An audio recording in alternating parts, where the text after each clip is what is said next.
حضرت ابراہیم حضرت اسماعیل کو لے کے قربان گاہ کی طرف بڑھ رہے تھے، یہ پیچھے سے آیا، پیچھے سے آ کے ابراہیم کے ساتھ ساتھ چلا۔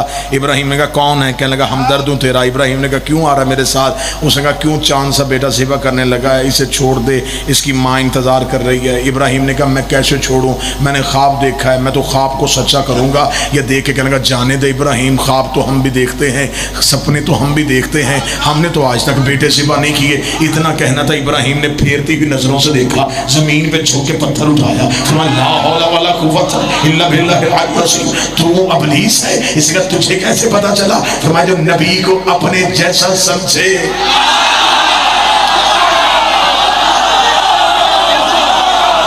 تو برابری کر رہا ہے نبی کی، تیری اور میری خواب ایک جیسی، تیری اور میری نو ایک جیسی، تیرا خواب اور میرا خواب اور، تو ابلیس ہے۔ اب جب دوسری دیوار پہ حاجی پتھر مارتے ہیں تو وہ صرف دیوار پہ نہیں لگتا، ہر اس کردار پہ لعنت ہوتی ہے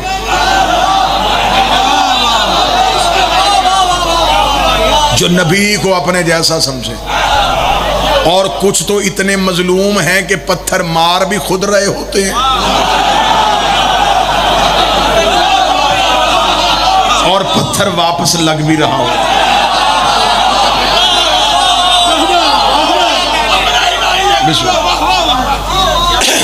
اب اس نے تیسرا اور آخری حملہ کیا حضرت اسماعیل پہ۔ جناب ابراہیم قربان گاہ کو صاف کر رہے تھے، اسماعیل تنہا بیٹھے تھے۔ اسے بچپن کا نبی تنہا ملا، یہ قریب آ کے بیٹھا، بیٹھ کے دیکھ کے کہنے لگا اسماعیل تھوڑی دیر بعد تیرا بابا تجھے ذبح کر دے گا، ماں انتظار کر رہی ہے، جلدی کر گھر چلا جا۔ جناب اسماعیل نے کہا اگر میں بابے کو چھوڑ کے چلا گیا تو پھر بابا کیا سوچے گا؟ اس کا جانے دے، تیرا باپ ضعیف ہو گیا ہے، بڑھاپے میں ذہن صحیح فیصلے نہیں کرتا۔ اتنا کہنا تھا، بچپن کے نبی کو جوانی جیسا جلال آیا، جلال آنا تھا، اس نے دیکھا جناب اسماعیل نے زمین سے پتھر پکڑا، لا حول ولا قوت، خدا تجھ پہ لعنت کرے، تو ابلیس ہے۔ اس نے کہا تیری ماں نے پہچانا چپ رہا، تیرے باپ نے پہچانا چپ رہا، تو بچہ ہے۔ اسماعیل نے کہا تجھے نہیں پتا نبی بچپن میں بھی نبی ہوتا ہے، نبی بچپن میں بھی نبوت کے درجے میں فائز ہوتا ہے۔ اس نے کہا تو نے کیسے پہچانا؟ فرمایا جو نبیوں کے دماغ میں شک کرے، کل بھی شیطان تھا آج بھی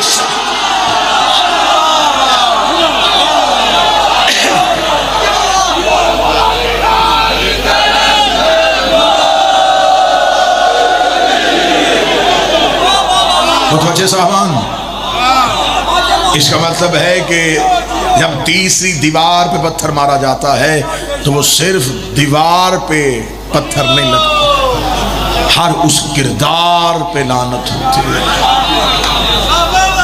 جس نے جس دور میں جس بھی اللہ کے معصوم نبی کے دماغ پہ۔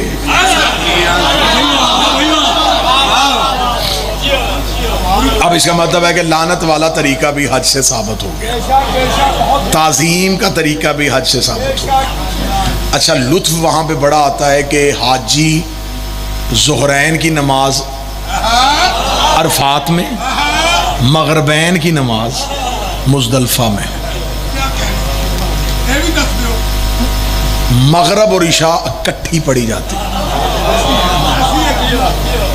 اب تو ٹی وی پہ لائیو حج دکھایا جاتا ہے نا۔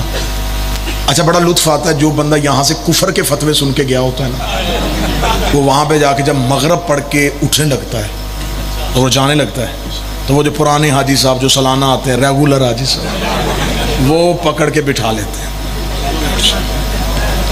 کیوں؟ ایک نماز باقی، کون سی؟ عشاء کی۔ عشاء ابھی پڑھنی ہے؟ نہ سنیے بات سنیے، عشاء ابھی پڑھنی ہے، ابھی پڑھنی ہے۔ وہ تو حاجی صاحب مغرب عشاء اکٹھی، وہ آہستہ سے کان میں کہتا یہ کام تو پاکستان میں شیعہ نہیں کرتے۔ وہ کہتا چپ، یہاں سب کچھ وہی کرنا پڑتا ہے جو وہاں شیعہ کرتے ہیں۔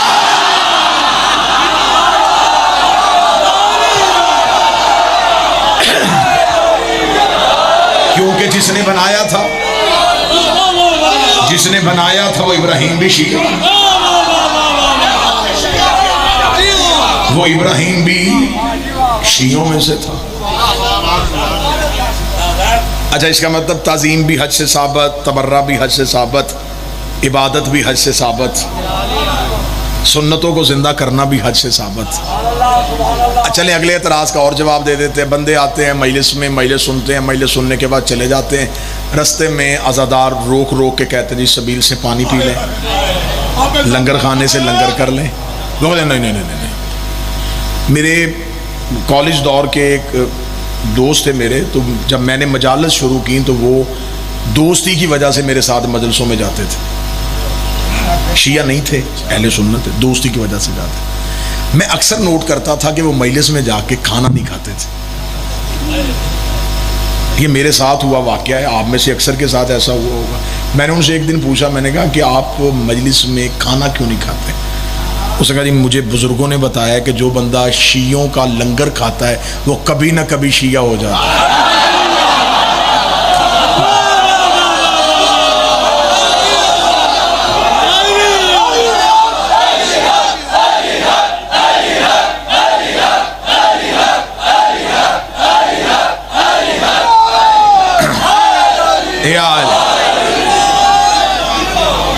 اس نے کہا مجھے نہیں پتا یہ بات کہاں تک سچ ہے۔ میں نے کہا جی یہ بالکل سچ ہے۔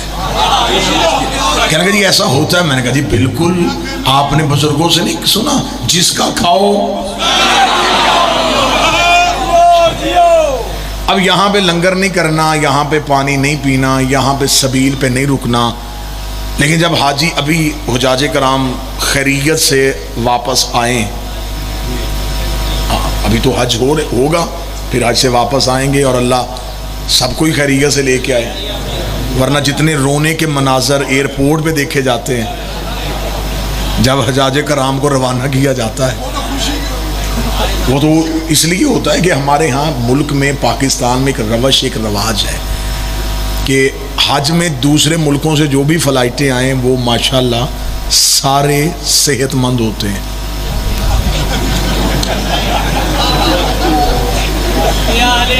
میں ٹھیک کہہ رہا ہوں، پاکستان سے جتنی بھی فلائٹیں حجاج کرام کو لے کے جاتی ہیں وہ سارے ایمرجنسی کے پیشنٹ ہوتے ہیں۔ ایک رواج پڑ گیا نا، ایک روش پڑ گئی ہے، ایک ریت بن گئی ہے کہ جی بس جی حج نہیں، جی حج ابھی تو بڑا کچھ دیکھنا ہے، حج تب کریں گے جب گناہوں سے توبہ کرنی ہوگی۔ یہ ایک روش پڑ گئی نا زمانے میں، یہ غلط ہے، ایسا طریقہ نہیں۔ عبادت معصوم فرماتے وہی ہے جو جوانی کی عبادت۔ اب وہاں پہ حجاج کرام واپس پاکستان پہنچے تو آپ میری بات کو تولنے کے لیے کسی حاجی سے ملنے ضرور جائیے گا۔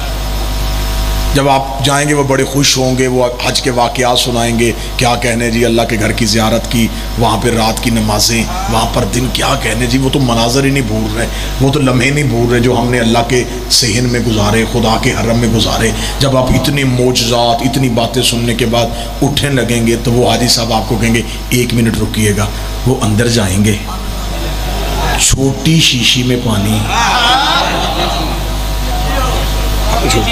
اس سے چھوٹی مارکیٹ میں ہے ہی نہیں، سب سے چھوٹا سائز وہ ہوتا ہے، وہ مارکیٹ میں مشہور ہی آب زمزم والی بوتل کے نام سے کہ اس میں پانی کھجورے۔ میری بات تولنے کے لیے جب حاجی صاحب آپ کو وہ پیش کرے نا تو آپ کی حاجی صاحب یہ کیا پانی؟ نہیں جی ہمارے گھر میں پانی ہے۔ وہ فوراً کہے گا کیا ہو گیا آپ کو، یہ پانی وہ نہیں ہے۔ فوراً پوچھے گا حاجی صاحب یہ کون سا؟ وہ کہے گا یہ آب زمزم ہے۔ سرکار آب زمزم کو کیا نسبت ہے؟ فرمایا اسماعیل کے پاؤں سے ہاتھنی ہو گئی، تجھے اسماعیل کی ایڑیوں سے نکلنے والا پانی سمجھ میں آ گیا، حسین کے صحن سے آنے والا لنگر سمجھ میں کیوں نہیں؟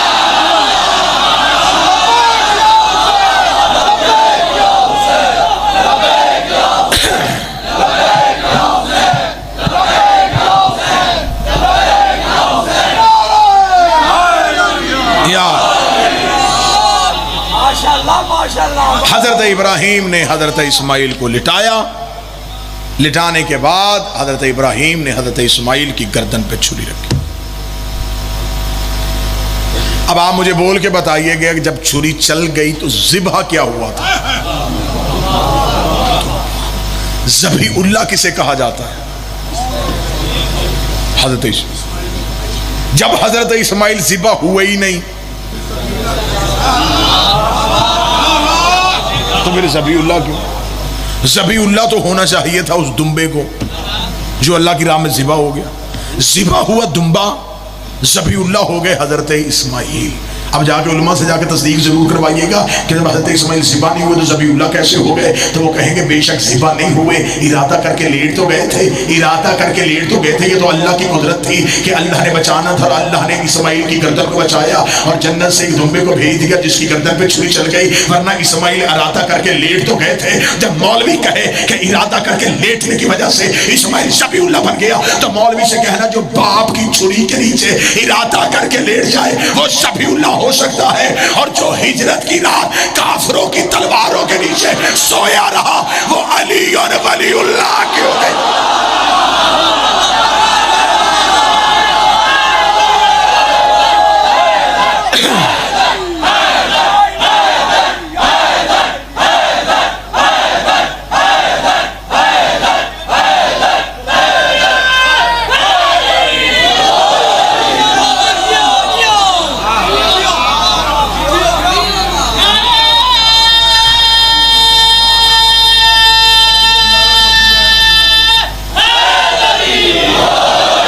اسماعیل کے سامنے ایک چھری باپ کے ہاتھ میں، علی کے سامنے تلواریں کافروں کے ہاتھ.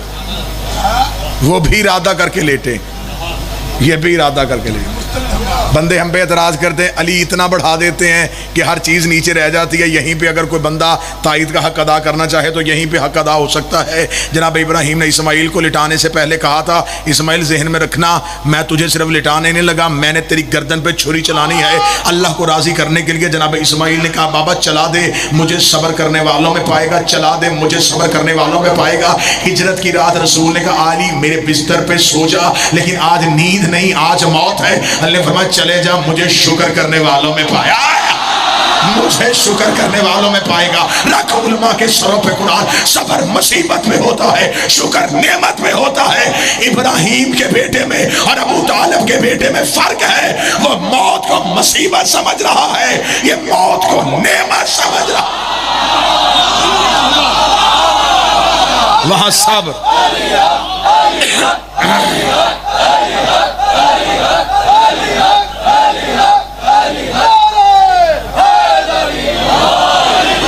وہاں مصیبت یہاں نعمت.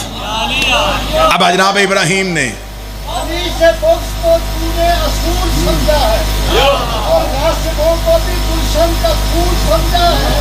وہ تیرے شعور سے بہتر ہے کافروں کا دماغ، انہوں نے سوئے علی کو رسول.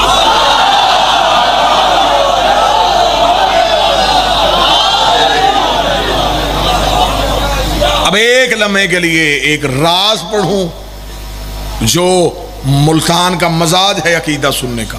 توجہ سابان کیجئے تاکہ یہاں سے ہر کسی کی اپنی اپنی بھوک پوری ہو سکے.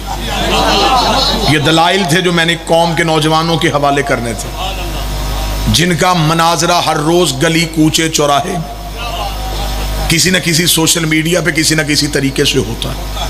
لہٰذا میں نے ان کو ان سوالوں کے مطابق جواب دیے کیونکہ ہم نے جہاں سے خیرات لی ہے علم کی قبلہ مبلغ اعظم مولانا اسماعیل اعلی مقام ہو، خدا کروٹ کروٹ پہلو حسین میں جگہ عطا فرمائے. میری دھرتی کو یہ اعزاز حاصل ہے کہ میری دھرتی پہ وہ مرد قلندر سویا ہوا ہے جنہوں نے ایک جگہ پہ مناظرہ کرنے گئے تھے اور مناظرے کا موضوع تھا جنازہ رسول اور حق بطول. یہ موضوع تھا، یہ ٹاپک تھا مناظرے کا. یہ باتیں ممبر سے اس لیے کی جاتی ہیں کہ یہ باتیں اب کتابوں میں نہیں چھپنی، یہ باتیں سینہ بسینہ چلنی. یہ اس نسل کی امانت ہے جو میں آپ کے حوالے کرنے لگا. قبلہ مبلغ اعظم مولانا اسماعیل صاحب، قبلہ نقوی صاحب توجہ فرمائیے گا. گئے مناظرے کے لیے، مناظرے کا موضوع جنازہ رسول حق بطول. رسول کا جنازہ کس نے پڑھا، کس نے چھوڑا، اور رسول کی بیٹی کو حق سے کس نے محروم کیا. یہ دو موضوع تھے مناظرے کے. وہ دور بڑا اعلیٰ ظرفی کا دور تھا، کھلے عام مناظرے ہوتے تھے. اب تو مناظروں پہ پابندی. قبلہ مبلغ اعظم مناظرے کرنے کے لیے بیٹھ گئے، مخالف ٹیبل بھی سج گیا، ادھر قبلہ مولانا اسماعیل بیٹھ گئے، ادھر مولوی بدل بدل کے آتے رہے.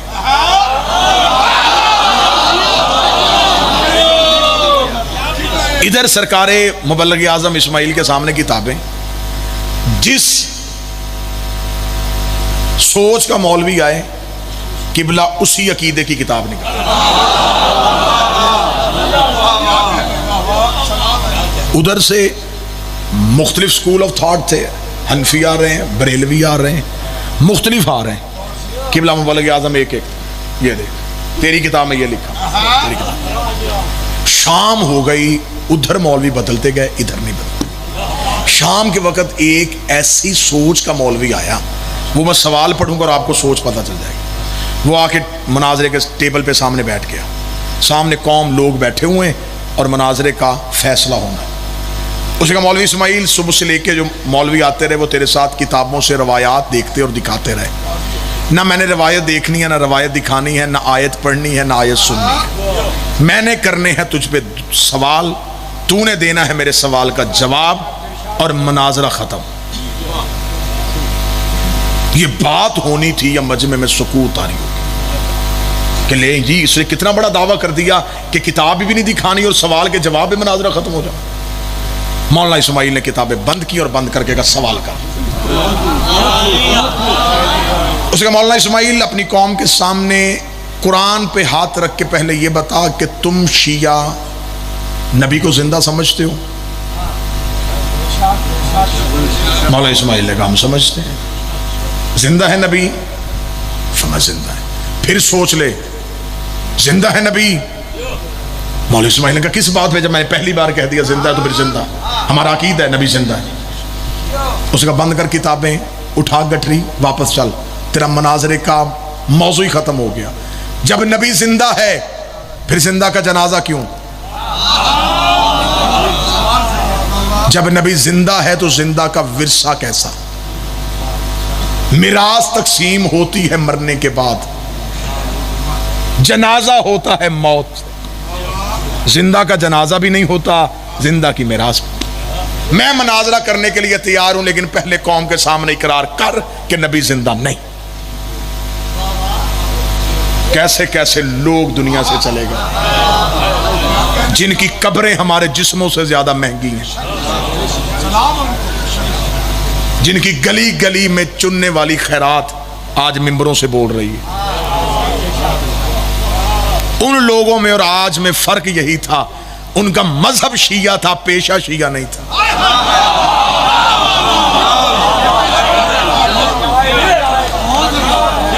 روحانیت تھی، مہر تھی، پیچھے سے سیدہ کا سایہ تھا۔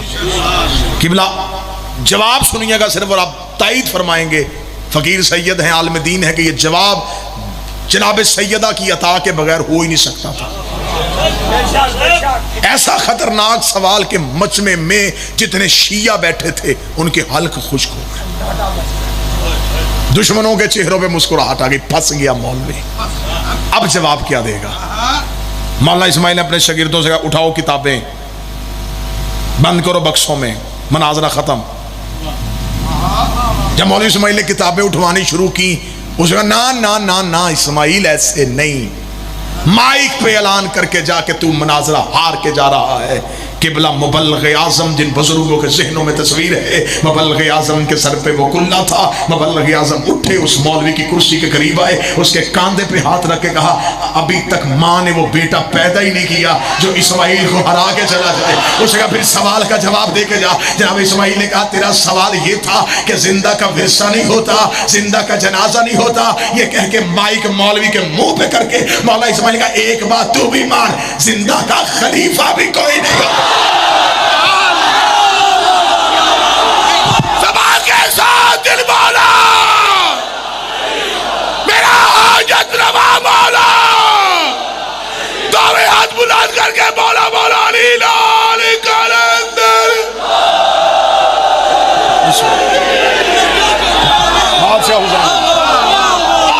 اگر زندہ کا جنازہ نہیں، زندہ کا ورثہ نہیں، تو پھر زندہ کی خلیفہ۔ خلافت تو واپس لے، صدق میں واپس لیتا ہوں۔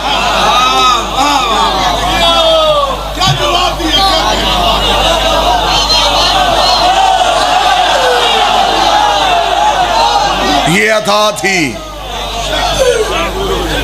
جو صرف خوشنود سیدہ سے حاصل ہوتی ہے.